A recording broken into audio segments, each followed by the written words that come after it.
Gotta know which order you're in.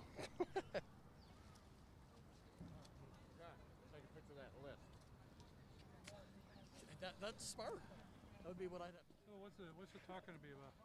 Oh, yeah. I'm following Jimmy. I introduced Susie. Oh yeah, I'm the Is there a way I can build a drum roll for you? How do you want me to introduce you? Hey, how you doing, brother? Sure. How you doing? I want to come on this side. I know, right? We need to go. Did have my wife in here this time. It's great. left the Right? with the boots too. She's very silent.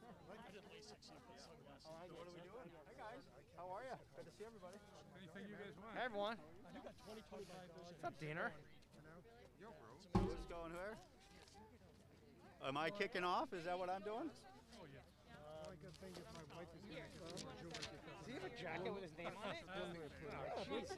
Oh my God. Oh my God. Representative, John. I know. It's not easy to spend $6 million at this year.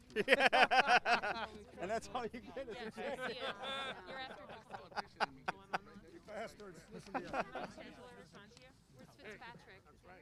I'll be here, I'm sure. All right. We We got everybody? go around this time. You want to spread them out? Spread them out? Yep. What's that? Are you really that cold? I am that cold. I am that cold. I told you it's serious. All right, so I'll kick off, I guess. I'm going to take my mask off if you want to social distance.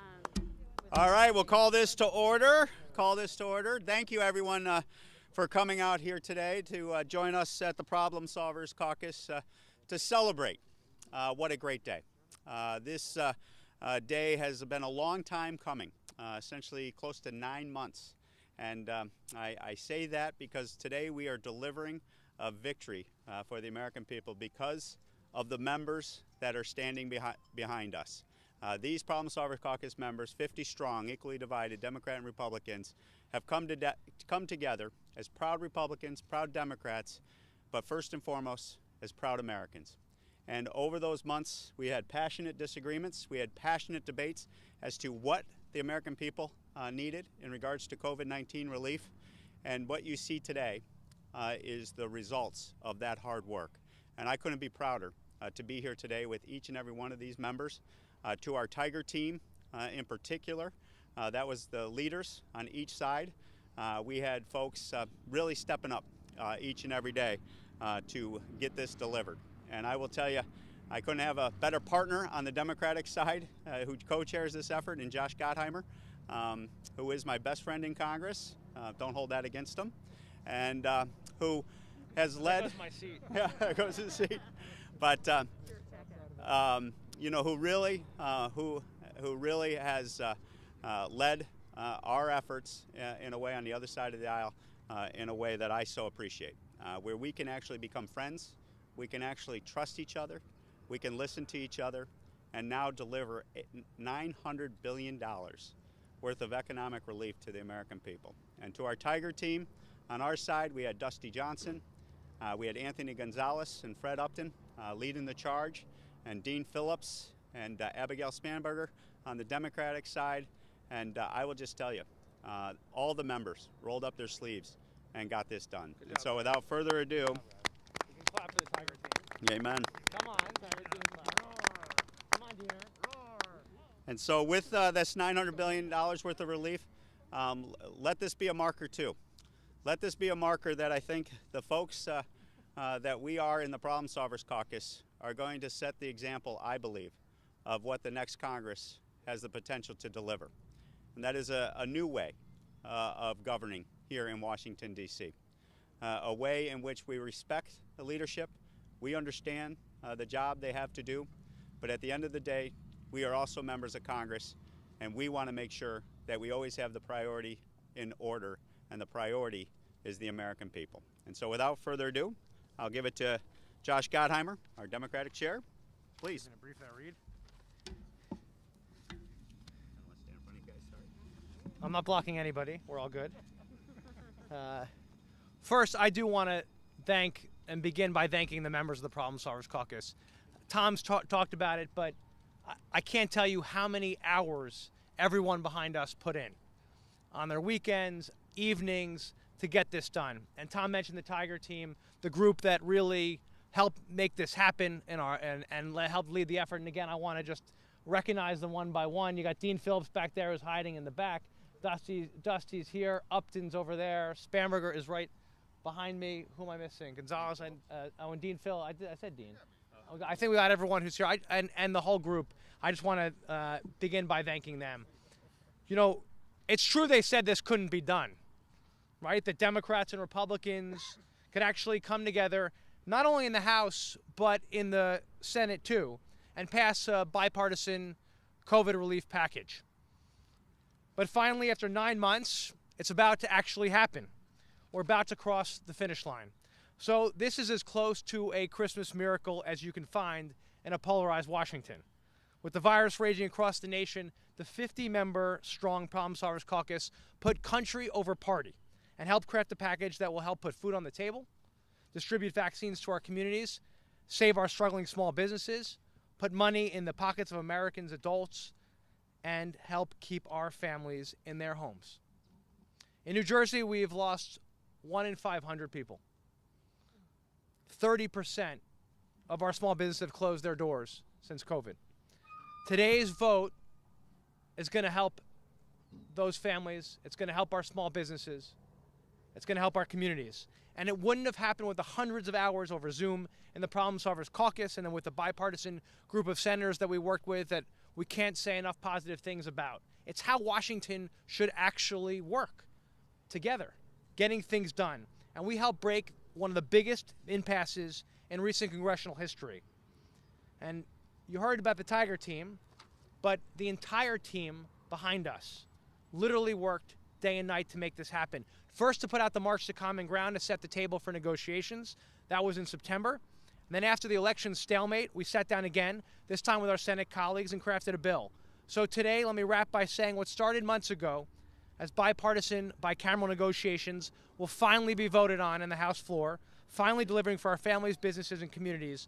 And this should be the model for how we come together, not just now, but as Tom said, next year, so that we don't let the perfect be the enemy of the good, but we let progress prevail for the American people over the same old partisan politics. So again, thank you so much. Happy holidays, stay safe.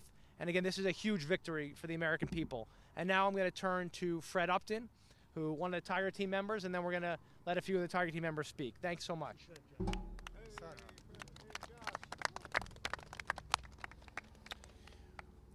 Oh, sorry. I was worried that I stepped on your toe, but I just wanted to get taller. I want to thank Josh and Tom and every member of our 50-member group. You know, this didn't start yesterday. It started actually in March. This Problem Solvers Caucus was literally the first one that was called into the Situation Room to meet with the administration to figure out what we could do, and we did. We delivered. We delivered on PPP. We delivered on forbearance so that our lenders who administered PPP wouldn't be penalized because they were giving loans to small businesses that had no sources of income. And about in July, we said, my goodness, we need another third round. Let's go at it again. And everybody here participated in a meaningful way, whether it was the Tiger team or the whole group, to make sure that we were united. Every one of us here knows so many personal stories of struggling businesses, of men and women that need that COVID check, that stimulus check. Stories from our teachers, our superintendents, our healthcare workers, looking for an additional lifeline so that not only can they survive 2020, but actually get into 2021. This bill is going to do that. We were the ones, the leadership kept changing the goalposts over and over again, and we kept coming up with a game plan that could score a touchdown here at the end. Tonight we'll do that. And we'll go back and redouble. And, you know, as I look at this group of 50-some members, we're going to be a larger group in the 117th Congress. And I just want to congratulate every single person here for having the will and the stamina to say, we ain't going to quit. We're going to keep it up until we get this thing done, and tonight it gets done. Thank you. Fred. Good job, Fred. Dean Phillips. Next up is Dean Phillips. Well, it's a bittersweet day. It's bitter because the people in these food lines that I showed a couple weeks ago are going to get a little bit of relief and a little bit more food and a little bit more support, but their lives are tough, and that's bitter. And it's bitter because on a day where at least we came together, one of those rare occasions, I look at Twitter and I look at news reports and I see people in the institution behind me, including leaders, condemning the other side, demeaning the other side, being mean-spirited to the other side, and it's bitter. And it's bitter because we have 5,593 pages that were just released, on which we'll be voting in about 3, 4, 5 hours. So we got a lot of work to do. But there is some sweetness, and it's behind me. My brothers and sisters in this caucus who take political risk, show courage, take a lot of heat from leadership and from their constituents, represent districts that are the tough ones. We lost 7 members in the last election. But they care enough to put aside the parties and the politics in favor of people. And I'll conclude my remarks by just inviting Americans who might be watching this to look at this group for just a moment. We're not the flashiest. We don't have the biggest Twitter followings. We're not the ones on TV every night. But we are the ones who care. And we're a nucleus. And when you're sitting at your Christmas table, whether it's just 1 or 2 or a few of you, or looking into the new year, think about this group. Because we're trying to do it the way you want us to. And if we all take a little step in that direction in the new year, this place will operate better, our country will operate better, and we will be the America that I know we can and will be. So thank you, and Godspeed, and God bless everybody.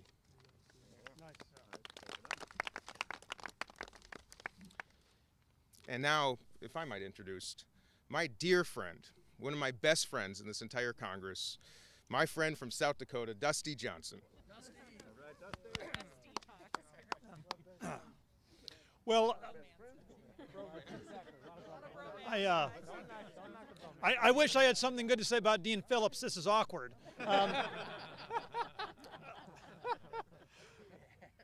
There is a tendency in modern politics to claim that larger-than-life forces control so much of our political world. It's the bureaucracy, or it's insiders, or it's the power brokers. And I don't know why we give those forces so much credit and so much blame. Maybe it's fun. Maybe it makes for a good story. But the reality is it is not these nebulous forces of the bureaucracy or the insiders or the power brokers that make things happen. It is real people. Real people who have taken an oath of service to their nation. The real people who are gathered here. It is their real efforts, their phone calls, their meetings, their ideas, their efforts that drive progress.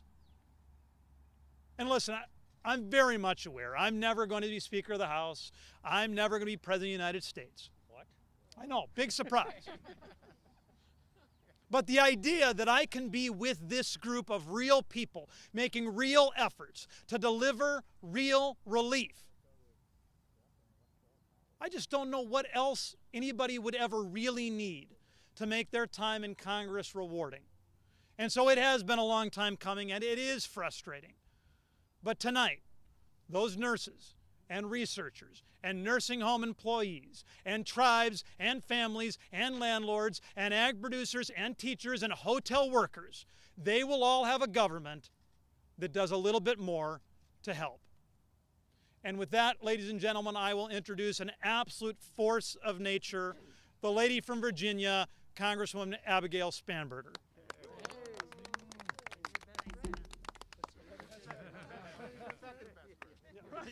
All right.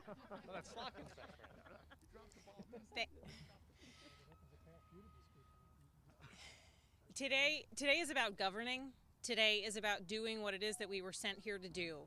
And this group here is focused on getting things done for the people who elected us. Between us all, we represent millions of Americans who, when they cast a ballot, when they pick a candidate, believe that it means something. They believe that they're sending someone to Washington who wants to get things done, who wants to help people, who wants to work together to achieve something, because every other place in our lives, in our marriages, in our homes, in the private sector, in schools, we are expected to work together to do things, to achieve something. And so I'm glad that we've reached this point where the teachers, as Dusty went through the list, the teachers, the grocery store workers, the children, the families who are suffering will know that we are working on their behalf, that we're working to deliver something for them. It is months later than it should have been delivered. But I hope that when we head into the 117th Congress, what we've done, what we've put a focus and a prioritization on, which is working together. We're Democrats, we're Republicans, but the one thing that unites us is our desire to do things for the American people. And I hope that that intention and that focus will spread to our colleagues, because frankly, there should be a day where the Problem Solvers Caucus is not necessary, because in fact, the entire Congress is committed, Democrats, Republicans, independents alike, to achieving what it is that those people who sent us here expect of us, which is governance and legislating. And with that, I'm pleased to introduce Brian Fitzpatrick, colleague from Pennsylvania.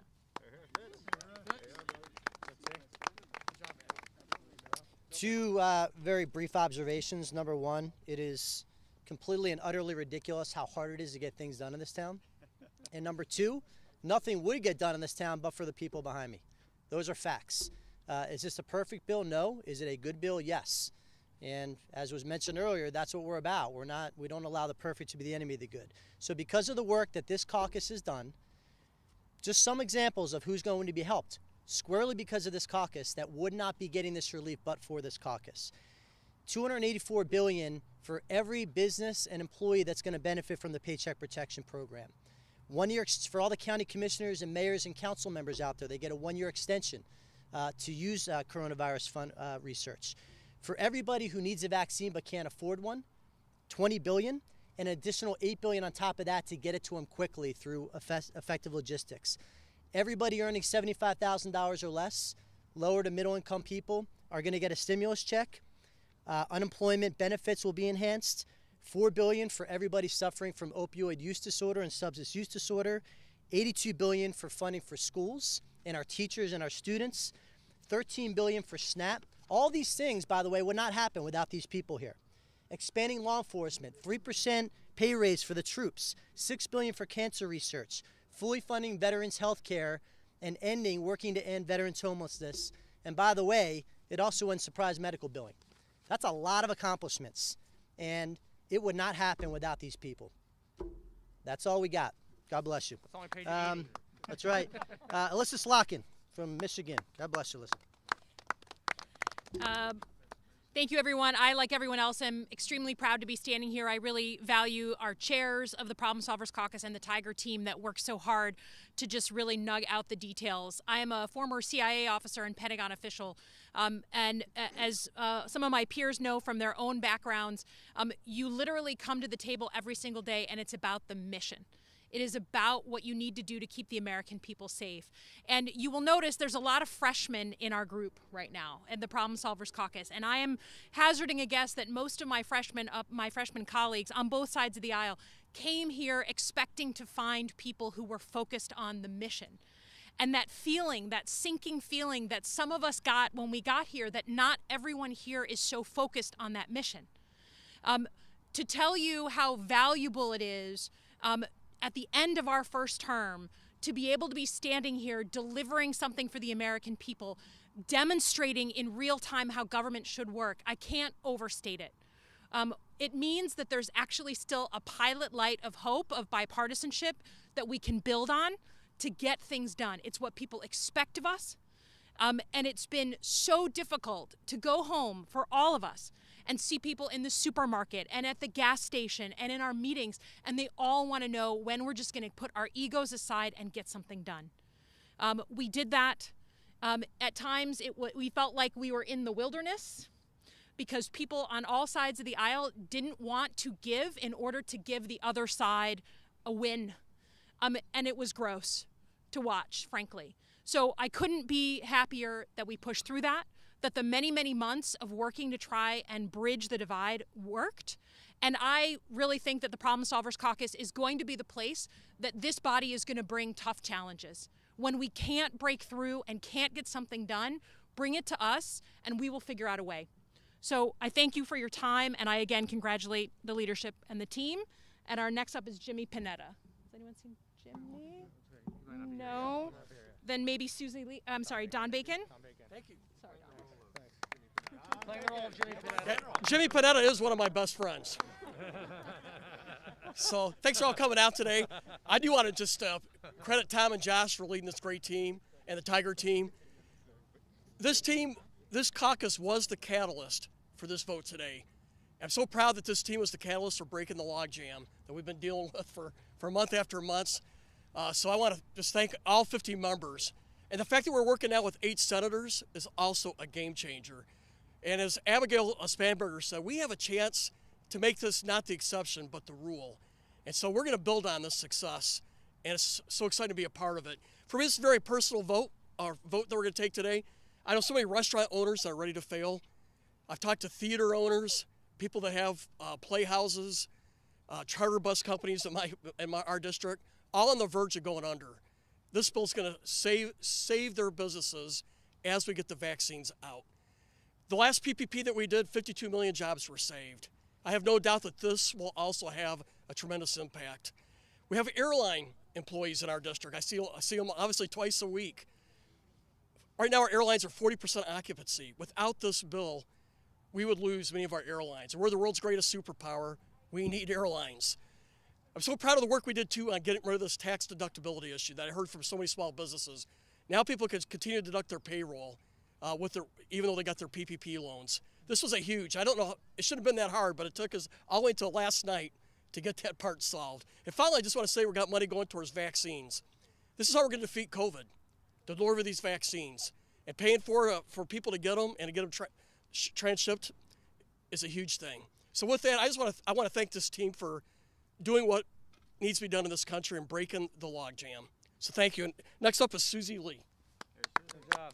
All right. Thank you. Thank you. I represent Las Vegas, Nevada area, and our state has been economically ravaged by this pandemic. And I spend some time once a week talking to constituents. And for the past 9 months, I've had to say, really, help is on the way.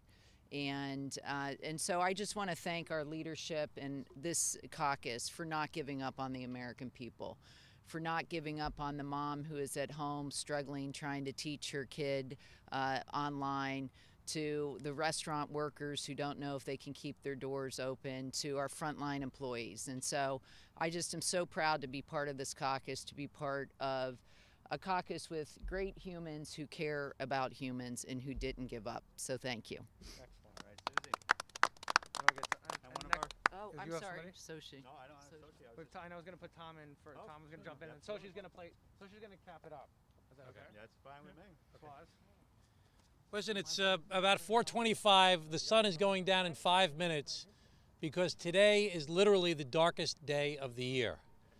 And as surely as every day is going to get brighter starting tomorrow, every day is going to get a little bit brighter. And as surely as spring follows our dark winter, if we follow the example being set today by the problem solvers, things will get better. If people work together to try and find out how we can achieve the common good by trying to find common ground. There are so many complicated problems we face in our country. There are so many people suffering. These problems cannot be solved in an environment of fear and anger. You can't get the complicated issues. You can't find the answers in an environment of fear and anger. You need people of goodwill who are willing to sit down, who, even though they disagree with each other, know that the people on the other side of the table are motivated by genuine goodwill trying to solve problems and help people. That's what this group is. We've built trust with each other. We disagree with each other on a lot of stuff, but we all know that everybody here is motivated by a desire to actually help people. So things are going to get better. Things are going to get brighter if we keep on following the example of this group. Thank you very much for the good work everybody did here. Thank you. Bringing it home, Sochi Torres Small. Well, I can have a point of personal privilege. Of course. So Sochi Small who's going to be leaving us after this election. Sochi, on behalf of all of us on Republican side, you represent one of the best of us here, and you are one of someone we're going to sorely miss. So, Sochi, thank you. This COVID relief shows that compromise is a good word.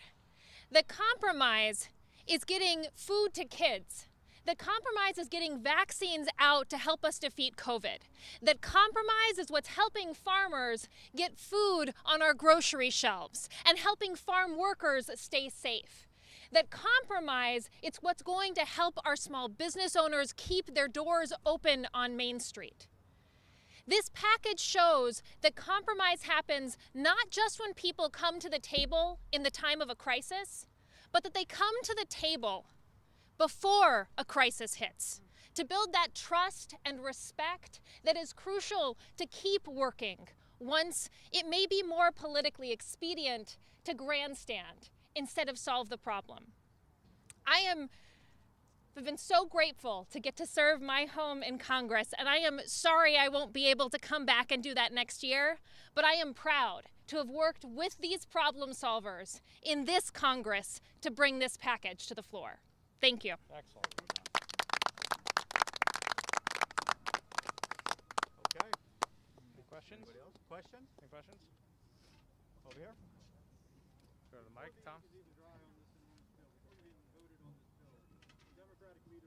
Saying this is just a down payment. We got to work with the President-elect Biden next year and do something else, do something bigger, and fill the gaps that we didn't address in this bill.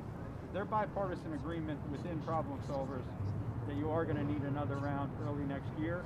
And if so, what gaps would you want to fill? Go ahead first. Want me to go first? Go ahead. Well, I will tell you, it's a great question, and how we look at it on the Republican side is that, you know, there's still there's still work to be done, and that is the state and local aid piece coupled with liability protection. And we did tremendous amount of work on those two issues already. As you recall, what we did with our bipartisan group of senators, we came up with legislative text.